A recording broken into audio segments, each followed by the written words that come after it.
Hey, it's Chris Cameron online, coming to you from beautiful Florida, and coming to you with some more tips on self-improvement. And just driving around, had a couple of thoughts, and this one, oh, excuse me, I got something in my eye for a second. This one is on blaming others. And a lot of times in life, we kind of have some bumps or some setbacks, and it is very easy to blame our troubles on others. And you see a lot in the cop shows at an extreme. A murderer blames the judge for sentencing him, blames the cops for arresting him, and wants to kind of get back at those guys. They're the ones that ruined my life. It never dawns on the murderer and the negative thinker that maybe he shouldn't be murdering people. And this vicious way of living, it's just puts them into hell. A vicious cycle of hell. On a more ordinary note, blaming others, it's easy to do, but a lot of times if we review a situation that didn't go how we wanted to, maybe when you made a comment, somebody took it wrong, or they took offense, or they wouldn't buy your product, or you maybe spoke out and happened to say something at the wrong time, and it put a jinx on or whatever you want to call it, on the purchase, or it set you back at your job, or it offended somebody. Often what I'll do is I'll kind of review when I sense that it didn't go well for somebody else, and think how I could have worded it to be more friendly, less loaded with blame,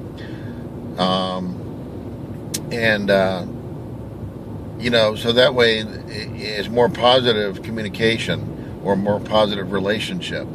And blaming others starts kind of course, I'm centering all this on improving yourself. It's very easy to find the problems with others and blame others for our trouble. We can't control others. And here's something that's kind of interesting, is that you can control yourself.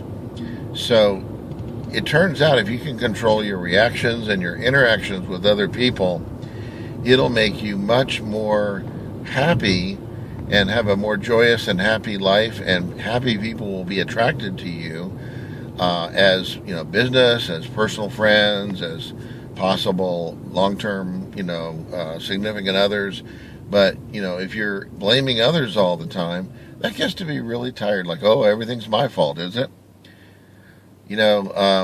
Sometimes we don't have to admit and say that, yes, we made a mistake. You don't have to necessarily admit it, but admit it to yourself.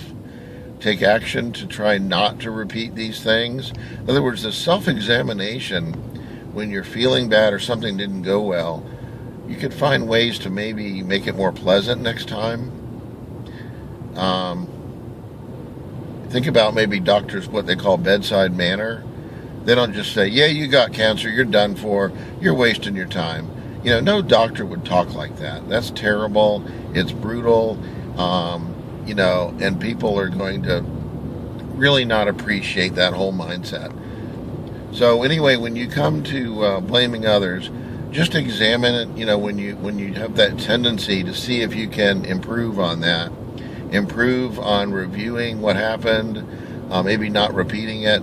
And you can't go back in the past and change it. Yes, you hurt somebody's feelings, or you blame somebody else for something you did, but one thing you can do is you can learn from it and do better in the future. And I always feel really good if I've made a mistake and I feel bad and I found a better way to do it so it doesn't hurt feelings, or it doesn't cause problems, or maybe I blabbed something I shouldn't have blabbed. We all do this. If I find a better way, then I feel so much better. And now I feel like I'm more ready for the next time a similar situation comes up, and I can do a better job or a good job, and then I have less and less chance of having to blame others. Hey, thank you very much for watching. Chris Cameron online on YouTube. If you liked it, please smash that like button. I have a series of these out. Hopefully you can get to them easily to find out maybe a few things. Lots of books and tapes are written about these, but I try to make these pretty quick. Hey, thanks for watching.